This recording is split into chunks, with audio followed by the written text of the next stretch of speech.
Hi guys, and welcome back to my channel. So today I know a lot of you have been following up the news and everything that is happening here in Turkey and also in Syria. It is really devastating news, and for those who have been following the news, it's not something easy. And even if you see us making some videos or just trying to cope with everything, it's not easy, guys. I kid you not, it's not easy. And we are just trying as much as possible to actually occupy our minds with some stuff so that we can just get over it. Even though I know it is very hard for most people, especially the families that have lost their loved ones. It's not something easy, guys. And one of the frequent questions that I have received on my social media, I noticed that a lot of people, especially those who had applied to come to Turkey during this season, some of you have been asking me and following up, asking, is it really safe to travel to Turkey during this time whereby we have the after effect of the earthquake? And I try to find as more angles or to try and explain to you the situation here, and also just to give you an overview according to my opinions and also my research, so that if you are in the process of coming to Turkey, especially after this earthquake, you can know exactly what it is and what you are getting into or how the situation is. Okay, so let's just dive in the video and start. Okay, now Turkey is a very beautiful country, and also a lot of people come here for touristic purposes and also other purposes. And in 2022 it was estimated like around 46.6 million people or million tourists just came to visit in Turkey. And so you can see a lot of people coming here to visit Turkey, maybe for business, maybe for study, maybe for business. And Turkey relies also more on tourism. So a lot of people might be asking question, or you might be having question like, is it even safe to travel to Turkey right now after the earthquake? And even though I'm not an expert, I have to give my own opinion here. Now, everything was going on just well as normal, and on Monday morning, in fact, when I woke up on Sunday, like when on Sunday, everything was normal. But on Monday, when I woke up, if I could not actually check on my social media accounts, I could not know like anything has happened, because this incident or this earthquake was more different. Even though it was hard in different parts, I could not hear because it happened at 4 a.m. around 4 a.m. 17 or 4 a.m. there. People were asleep, and right now it is in a season whereby it is like freezing. It is so cold outside there, and most people were at least asleep. I'm sure most of them, they were asleep. And what happened was worse. My daughter, she's here, she's gonna make some noise, ignore her.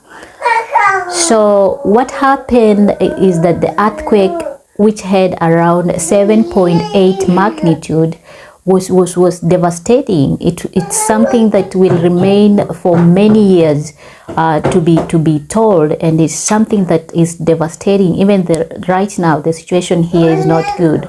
You see, most of us, we are just on social media, maybe trying to figure out, trying to take our mind off, but deep inside it is hurting.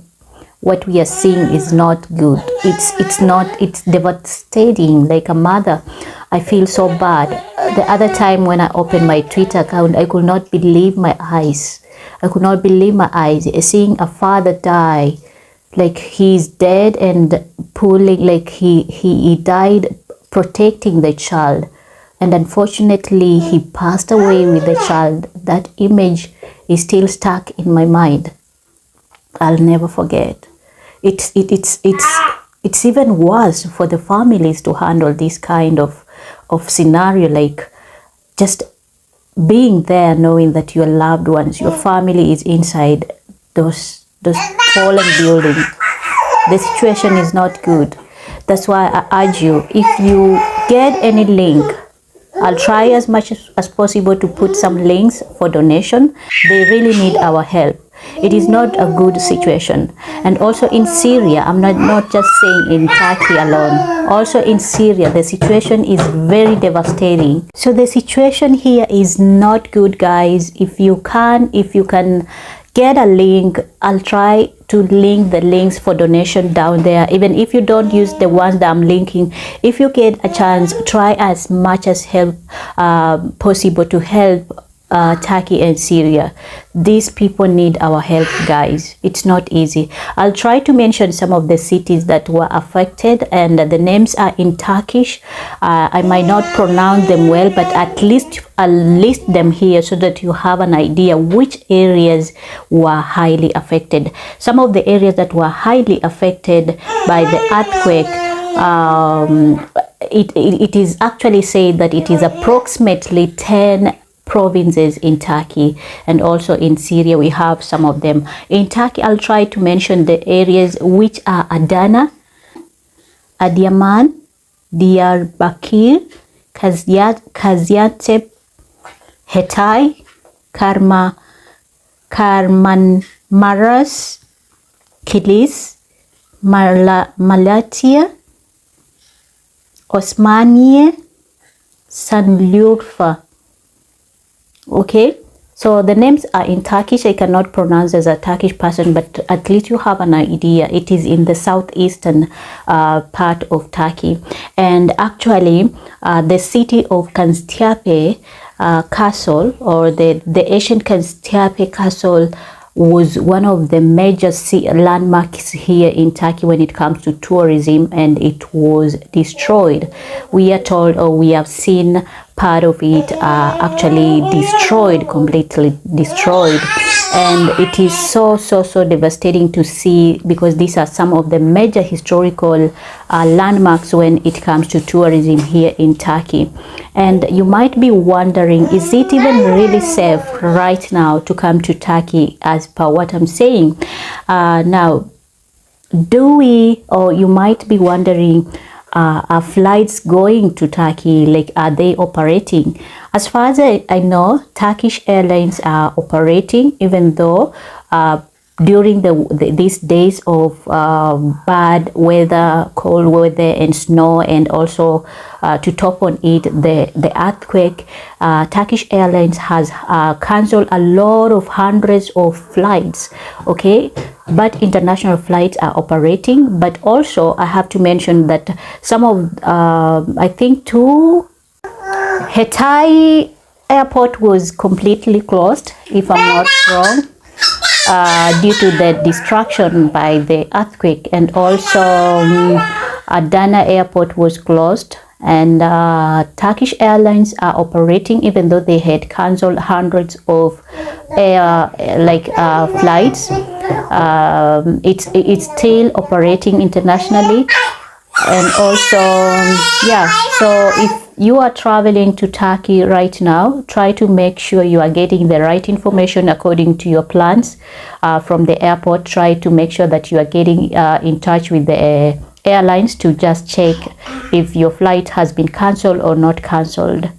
And also, I'll advise you, if you're coming to Turkey, try as much as possible not to actually go to the areas whereby we have been affected. Okay, the areas that I've tried to list to you, try as much as possible to also do your research and find out which areas they are actually not advised to actually go there due to the concerns of the earthquake. Okay, now the city of Aleppo, this is I think in northern in Syria, was distracted. Like it was distracted because of the earthquake, and also people need help there.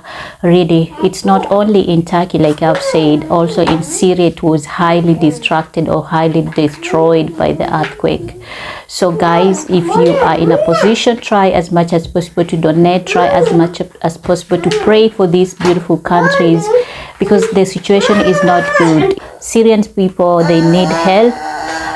Because the city of Aleppo, like I've said, is one of the city in Turkey, in Syria.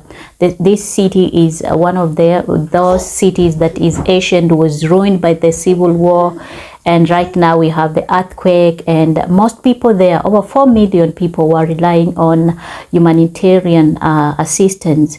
Some of them, they were refugees, so it's really devastating situation here.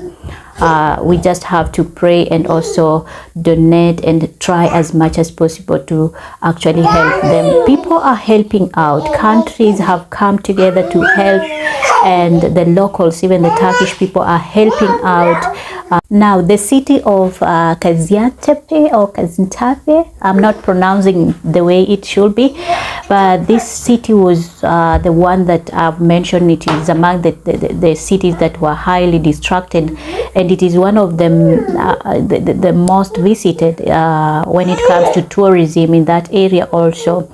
And it is from Antalya, it is around 594 kilometers, and from Istanbul it is around 850 kilometers.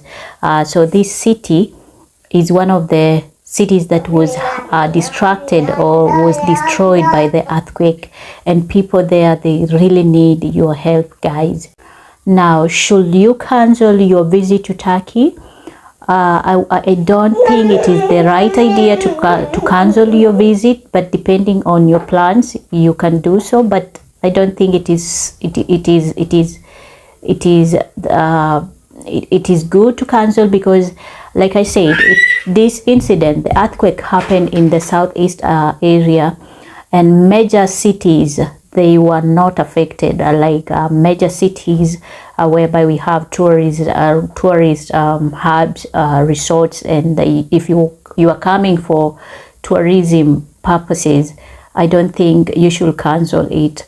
You can come, but try as much as possible to check with the airlines that you're using, and also from your embassy, because major cities like I stay in Izmir, the earthquake happened, but it was not destructive in Izmir.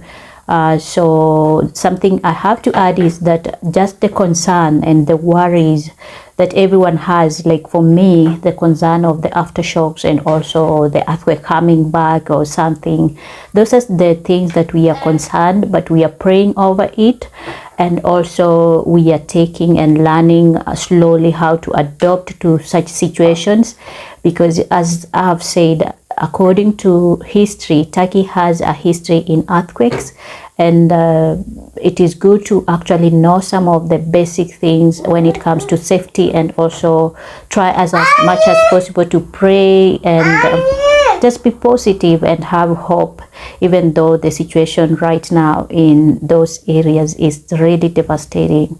It is not something good, and we are just trying to cope with everything, trying to help here and there, and also just putting the families in prayers, and just giving them hope, and it is what it is. We just have to do it. So guys, I'm gonna end the video. For those who have been checking on me, sending messages, yes, I'm okay, but very, very much sad and also very much devastated. I'm really sorry. My kids are here. They are so stubborn when it comes to video. They normally do this when I normally make videos. They know when I start making videos, they're gonna shout, they're gonna do anything. I'm really sorry for the background noise. Otherwise, until next time.